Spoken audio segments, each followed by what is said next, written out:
What's happening, guys? Welcome back from a nice holiday weekend. This is James Blond from MMOHut.com with a quick weekly recap for MMO news and announcements of the week ending July 8th, 2013.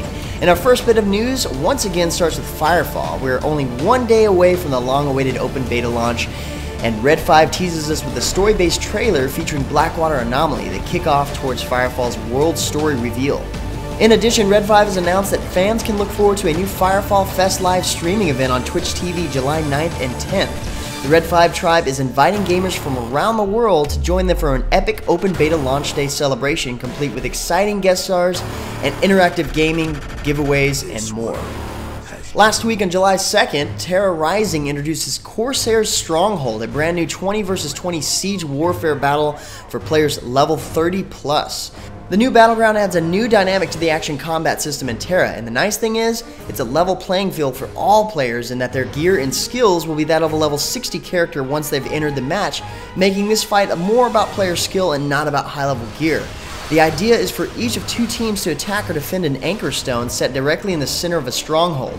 Now attackers can attempt to breach the fortress by foot, tank, ladder, or even airship. All in all, this battleground is fair and really fun. Earlier last week I gained early access to get a sneak peek with the devs, so if you want to get the details and what to expect, check out my Corsairs'Stronghold preview video. Piranha Games unleashed a pretty hefty chunk of new content in the most recent patch for Mechwarrior Online. The Dragon Slayer hero mech is introduced in this update, and as you can see from the video playing in the background, and according to the Mechwarrior devs, having a Dragon Slayer in your mech lab will probably melt your face off with pure mech goodness. And if you don't get one, then someone else will, and they'll just plain melt your face off. But that's not all this update gives us. The game will have plenty of gameplay, movement, and UI tweaks, several trial mechs, and a look at the Project Phoenix, allowing players a chance to pre-order 4 classic battle mechs: the Locust, Shadowhawk, Thunderbolt, and Battlemaster. Check the links in the description below for more details about Open Beta Patch 20 and the Project Phoenix. Well, it looks like last week Chrono Tales launched its latest update version 2.0, showcasing a new level 75 world boss, Snowbantsby, that's a weird name, and her minions. But the biggest feature in this update is the pet synthesize system. This new system allows players to synthesize attributes between sub-pets and main pets to add additional or enhanced attributes to their main pet. Alright, plus Chrono Tales opened up their 14th server on July 5th, so look forward to celebration events to come. We've got a couple of official release dates this past week, starting with the official release of Age of Wushu's first North American expansion, Legends of Mount Hua. Players will get to experience several new features with the expansion's release, and last week Snail Games gave us brief details on some of the new features, such as the new Shangyu experience. Through this feature, players can find a new way to measure their relations among the world's NPCs and factions. There will be several ways to increase your Shangyu experience, as players can challenge and defeat various factions in the world to rapidly increase their experience and improve or worsen relationships with NPCs to increase their experience. This plus plenty more to come will be available to players on August 8th. Jagex was excited to announce last week that July 22nd marks the highly anticipated launch of Runescape 3. As the biggest upgrade to the game's 12-year history, Runescape 3 brings next-generation browser technology, new gameplay features, and tons of new groundbreaking player-driven content to the table.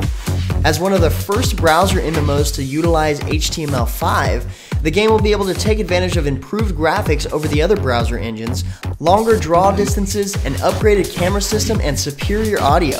The best news is soon we'll all be able to experience that for ourselves. Sony Online Entertainment announced last week during a live stream preview that Dragon's Prophet will get its first update in a little less than 2 weeks from now. The new update, Wintertide, increases the game's level cap to 70, adds 4 new dungeons, player emotes and animations, the Dragon Chamber as a place to store your dragons that you don't actively use, a gold spammers prevention system, that's really nice, and plenty more. Be sure to check the description below for more details and access to future updates. World of Warplanes flew into open beta last week around the world with features including a real-time tactical feedback system to help players learn the best possible combat tactics, as well as crews and crew skills, consumables, and various types of ammunition. During the late stages of open beta, World of Warplanes will also see the official launch of the Unified Premium Account system, allowing players of World of Tanks and Warplanes to purchase a premium account and have its benefits extend to both titles. Last week, Arctic Combat revealed a new PvP mode focused around its April alien invasion once again. The new game mode, simply called Aliens vs. Human, features its very own map called Whiteout, but the game mode itself is one recognizable in several other first-person shooter titles where after a lot of time, players randomly turn into alien hosts or remain human. Obviously, humans have to defend themselves from the infected, and you know how that goes. The new update, however, also features 6 new weapons, 9 new weapon customization parts, 3 new skills, and new supply packs, which include a sentry gun, more than likely handy against aliens, and the update also includes an added slot for melee weapons, and expandable quick slots and skill slots. The new action RPG castle defense game, The Mighty Quest for Epic Loot, held an open beta stress test last week from July 2nd to July 5th, and players fortunate enough to register before June 28th got to participate without having access to the closed beta. 1,000 players who had access to the open house and played during the time frame may win access to closed beta with permanent access to the game. They did mention, however, there will be several other events like the open house event throughout the summer. Hopefully one of those is the actual open beta. Otherwise, people who are getting in are getting the opportunity to play one really awesome game. Anyways guys, that's about it for MMO news and announcements for this past week up to July 8th. If you're looking for more information, check the description below or head over to MMOHut.com/news. Feel free to discuss the news in the comments below or head over to MMOHut.com/forums. Until next time guys, that's going to be it for me. I'm James Blonde. Okay. See you out there, gamers. Take care now. Have a good trip. So.